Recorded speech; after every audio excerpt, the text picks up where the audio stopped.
গ্রীষ্মের এক দুপুরে টুনির দুটি বাচ্চা হয়, আর সেটা দেখে টোনা বেজায় খুশি। তাদের নাম দেওয়া হয় নন্টে আর ফন্টে। কিন্তু এই প্রচণ্ড গরমের জন্য টুনির বাচ্চা দুটির খুব কষ্ট হয়। তাই টুনি টোনাকে বলে, স্বামী, দেখছো তো এই প্রচন্ড গরমের জন্য আমার বাচ্চারা কেমন কষ্ট পাচ্ছে।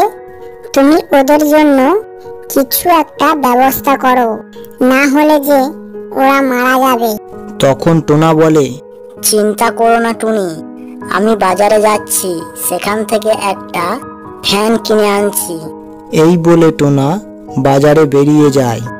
যেতে যেতে সে রাস্তায় দেখে একটা সুন্দর ফ্যান পড়ে রয়েছে।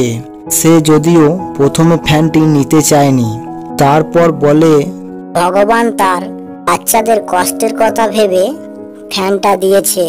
এই বলে টোনা ফ্যানটা নিয়ে বাড়িতে ফিরে আসে। আর যেই ফ্যানটা চালু করতে যাবে, অমনি ফ্যানটা তার বাচ্চাদেরকে নিজের মধ্যে ঢুকিয়ে নেয়। আর এটা দেখে টুনি ও টোনা প্রচণ্ড কাঁদতে লাগে।